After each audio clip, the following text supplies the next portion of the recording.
చిలుకూరు బాలాజీ ఆలయ ప్రధాన అర్చకులు రంగరాజన్పై దాడి చేసిన వీరరాఘవరెడ్డి రిమాండ్ రిపోర్టులో కీలక అంశాలు వెలుగు చూశాయి. రిమాండ్ రిపోర్టులో పోలీసులు కీలక అంశాలు పేర్కొన్నారు. శివుడి అవతారంగా వీరరాఘవరెడ్డి తనను తాను క్రియేట్ చేసుకుని దుష్ట శిక్షణ, శిష్ట రక్షణ పేరుతో వీడియోలు తీసినట్లు గుర్తించారు. వీటితోనే రామరాజ్యం సాధ్యమని ప్రచారం చేశారు. రామరాజ్యం పేరుతో దోపిడీకి పాల్పడ్డారు. అనేక మంది పూజారులపై భౌతిక దాడులకు పాల్పడ్డారు. వీరరాఘవను గతంలోనూ నేర చరిత్ర ఉన్నాయని పోలీసులు తెలిపారు.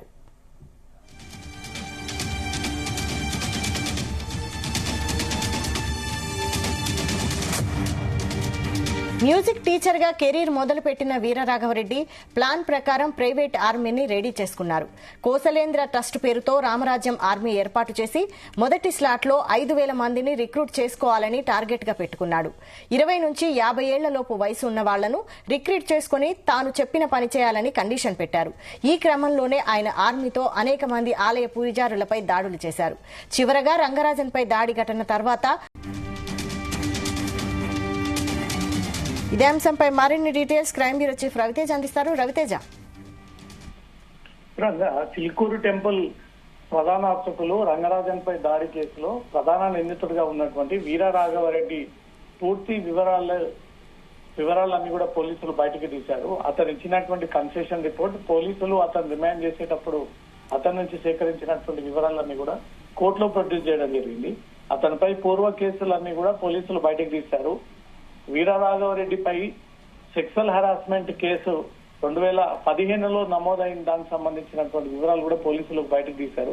అబిడ్స్ పోలీస్ స్టేషన్ పరిధిలోని 81/2015 354A red with 34 IPC sexual harassment కి పాల్పడ్డాడు వీరరాఘవరెడ్డి 2015లో అంటూ కూడా ఆ విషయాన్ని ఈ కన్ఫెషన్ రిపోర్ట్ లో పోలీసులు పొందుపరిచి ఆ విషయాన్ని కోర్టు కూడా తెలియజేయడం జరిగింది. బంజారాహిల్స్ పోలీస్ స్టేషన్ లో 2016లో మరో కేసు నమోదవడము, గోల్కొండ పోలీస్ స్టేషన్ లో ఈ మరో కేసు నమోదవడము, ఇప్పుడు తాజాగా రంగరాజన్పై దాడి కేసులో 4వ కేసు వీరరాఘవరెడ్డిపై కేసు నమోదైన వివరాలన్నీ కూడా పోలీసులు సేకరించి అసలు ఈ రామరాజ్యం వ్యవస్థని ఎలా స్థాపించాడు, ఎందుకు స్థాపించాలనుకున్నాడు, ప్రధాన అర్చకులను ఎందుకు టార్గెట్ గా చేస్తా ఉన్నాడు అనే ఒక పూర్తి వివరాలు పోలీసులు మెన్షన్ చేసి దాంట్లో ఈ వివరాలన్నీ కూడా కోర్టులో ప్రొడ్యూస్ చేసి అతని మోటివ్ ఏంటి అనే దానిపై కూడా పూర్తి స్థాయిలో వివరాలను కూడా సేకరించడం జరిగింది. మొదట ఇతను 2014లో Andhra association of Telangana for Andhra people అంటూ మూసాపేట్ SRO దగ్గర ఒకటి వ్యవస్థని స్థాపించి దాని ద్వారా ఈ కార్యకలాపాలు కొనసాగించాడు. ఆ తర్వాత ఇతను దుష్ట శిక్షణ, శిష్ట రక్షణ ఫర్ ది ఎస్టాబ్లిష్మెంట్ ఆఫ్ రామరాజ్యం అంటూ ఈ వ్యవస్థని స్టార్ట్ చేసి ఇతను ముక్కంటి లార్డ్ శివ, నేనే పరమశివుడి అవతారంలో ఉన్నటువంటి వ్యక్తిని, పరమశివుడు తనకు కల్లోకి వచ్చి ఆ అవతారాన్ని నేను ఎత్తాను, ఎవరైతే సొసైటీలో ధర్మం పేరు చెప్పుకొని, హిందూ పేరు చెప్పుకొని ఈ ధర్మాన్ని చెడు దారిలో నడుపుతా ఉన్నారో వాళ్ళని టార్గెట్ గా చేసి దాడులకు పాల్పడాలంటూ కూడా ఒక అవతారం పేరెత్తాను నేనే అంటూ కూడా తనే స్వయంగా పోలీసుల ముందు ఒప్పుకొని ముక్కంటి లార్డ్ శివ నేనే, దుష్ట శిక్షణ శిష్ట రక్షణ అంటూ కూడా ఈ నినాదంతో రంగరాజన్ దగ్గరికి వెళ్లి కూడా అతన్ని బెదిరించి అతని దగ్గర డబ్బులు వసూలు చేసి ఇతని ప్రధాన మోటివ్ ఈ రామరాజ్యం పేరు చెప్పుకొని ఎవరైతే సొసైటీలో పలుకుబడి సంపాదన కలిగినటువంటి వ్యక్తులని టార్గెట్ చేసి వాళ్ళని బెదిరించి వాళ్ళ దగ్గర డబ్బులు వసూలు చేయడం కోసమే ఈ రామరాజ్యం సంస్థని ఆర్గనైజ్ చేసి పూర్వం నక్సల్స్ ని ఒక టీం లాగా ఏర్పాటు చేసి ఎలా అయితే ప్రజలపై దాడి చేయిస్తారో ఆ రకంగానే వీరరాఘవరెడ్డి ఒక పథకం ప్రకారంగా ఈ టీం ని రెడీ చేసుకుని ఆ టీం ని వాళ్ళకు ట్రైనింగ్ ఇచ్చి ఆ ట్రైనింగ్ ద్వారా దాంట్లో ఉన్నటువంటి వ్యక్తులందరిపై ఉసిగొల్పి వీరి ద్వారా దాడులకు పాల్పడతా ఉన్నాడు అనేది కూడా పోలీసులు ఇవన్నీ గుర్తించడం జరిగింది. ఇప్పటికే ఇతని కేసు విషయంలో మొయినాబాద్ పోలీసులు 189 class 2, 333, 115 class 2, 352, 351 class 3, 308 class 4, 109 red with 190 BNS చట్ట ప్రకారంగా పోలీసులు మొయినాబాద్ పోలీస్ స్టేషన్ లో ఇతని పైన కేసు నమోదు చేసి ఇతని పూర్వ ట్రాక్ రికార్డ్ అంతా కూడా బయటకు తీశారు. ఇతను ఈ టీం సభ్యులు సొసైటీలో ఉండడం కారణంగా శాంతి భద్రతలకు విగారం ఏర్పాటు చేసేటువంటి అవకాశం ఉంది. చాలా పెద్ద మొత్తంలో వీళ్ళు ప్లానింగ్ చేసి అల్లర్లు క్రియేట్ చేసేటువంటి ప్రయత్నం చేస్తా ఉన్నారు. అందుకే ఈ టీం సభ్యులందరినీ సైతం దీంట్లో కేసులో ఇంక్లూడ్ చేసి నిందితుల కిందకి చేర్చి అందరినీ కూడా అరెస్ట్ చేశాము. ఇప్పటి వరకు 22 మందిని పోలీసులు అరెస్ట్ చేశామంటూ అఫీషియల్ గా అనౌన్స్ చేయడం జరిగింది.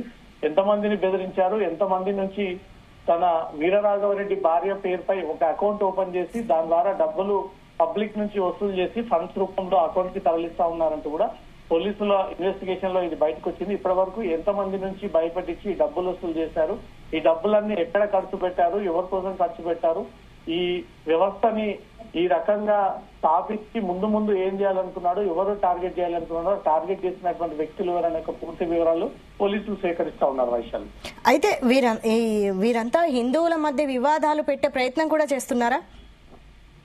వీరు స్థాపన దుష్ట శిక్ష రక్షణ అనే ఒక నినాదం పేరుతో ఇతను రామరాజ్యాన్ని ఏర్పాటు చేసి అంతకు ముందు కొన్ని ఆర్గనైజేషన్స్ ఏర్పాటు చేసి దానికి 20,000 చొప్పున జీతం ఇస్తాను, ఎవరైతే ధర్మం కోసం పనిచేయాలనుకుంటున్నారో మా టీంలో కట్టుబాటు ప్రకారంగా ముందుకు వెళ్ళాలంటూ కూడా వీళ్ళందరితో ట్రైనింగ్ ఇచ్చి తర్వాత చాలా సందర్భాల్లో వీళ్ళు దమ్మాయిగూడలో, కాపురాలో ఉదయరెడ్డి ఇంట్లో గ్యాదర్ అవ్వడము, ఇంకా చాలా ప్లేస్ లో వీళ్ళు రంగరాజన్ పై దాడికి సంబంధించి పెనుగొండ వాసవి కన్యక పరమేశ్వరి టెంపుల్ దగ్గర మీటింగ్ ఏర్పాటు చేసుకొని ఈ ప్లాన్ చేసి దాడికి పాల్పడేటువంటి ప్రయత్నం చేశారంటూ కూడా పోలీసులు ఆ వివరాలన్నీ మెన్షన్ చేయడం జరిగింది.